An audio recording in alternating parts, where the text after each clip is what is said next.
Okay, so now we're gonna wire up and get this thing working, right? So what we're gonna do right now is we're gonna go ahead and get rid of this, right? Get rid of that. And then we're going to go back to our main view controller and let's see.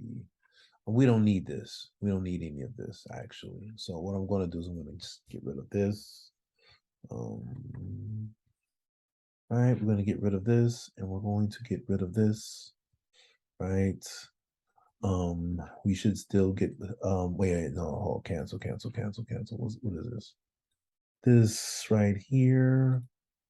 Okay, this, and actually I'm gonna come back here and let's do this real quick. Or print, okay, list, uh, um, self.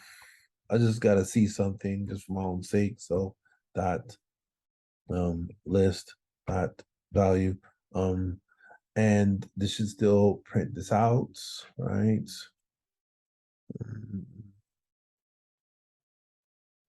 All right, and of course, yes, the list. So what I did right here is I removed all of this because our view model we want as little to be shown here in the view controller as possible. We want most of our implementation in the view model. Okay, so you might ask how do we populate the table view? I'm going to show you.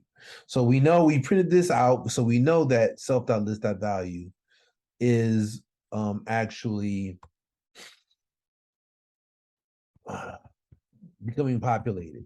So we know there's a change, right? So now what we want to do is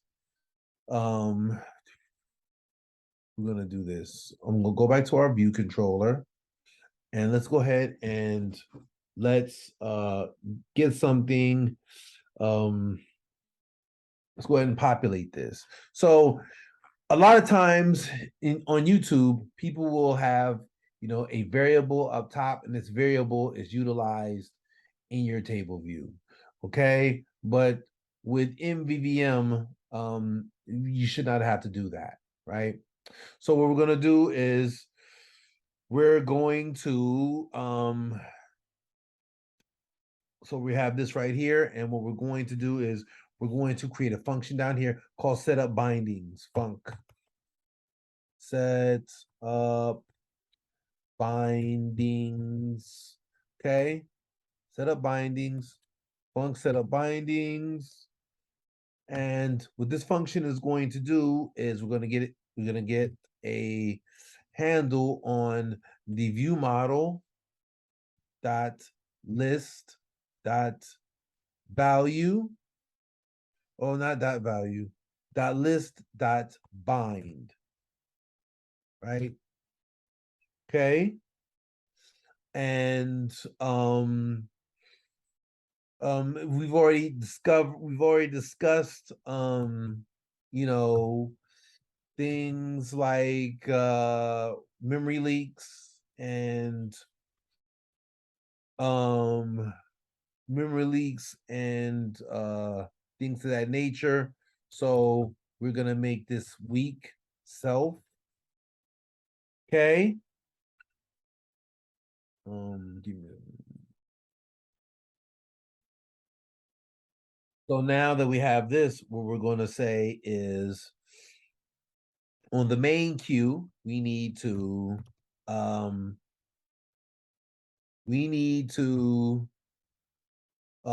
reload the table view, dispatch queue dot main, right? And dot main dot async.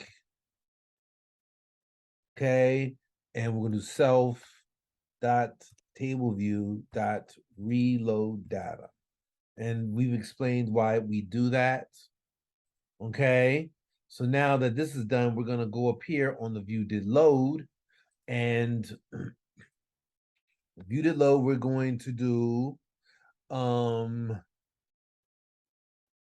set up binding.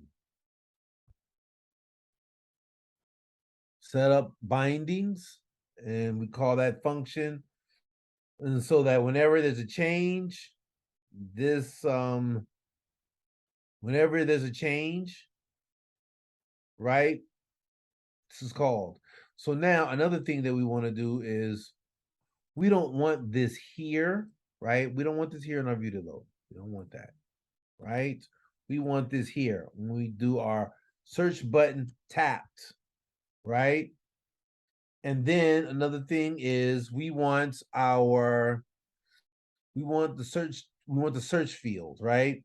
So whatever search field dot text, and it should be probably optional, right? So we want to implicitly unwrap it so that whenever this button is tapped, it gets the contents of that field, right?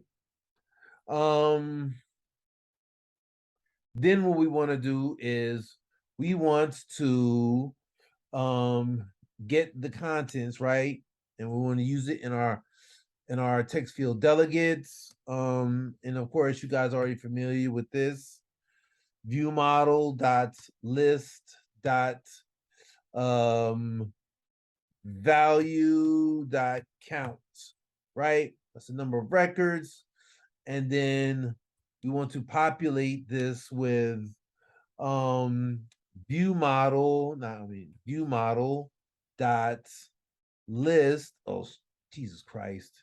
ViewModel dot list dot value, right? Index path dot row, right? And yes. So now that we have all this, and we're going to okay, replace this,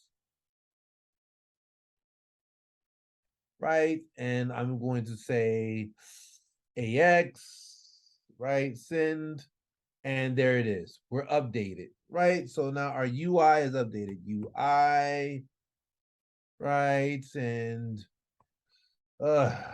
Jesus Christ. UML, our acronyms are working. So we're updating our UI, right? We're hitting this button and everything's updated. As you see, all of our implementation is in most of it is in our view model. This is it right here, okay? But here's the problem, right? When we create this view model, we created our networking service here, right? And that's not good, right?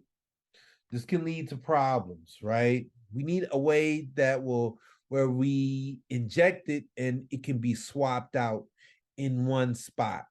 Now, of course, right here, right now, this is very simple.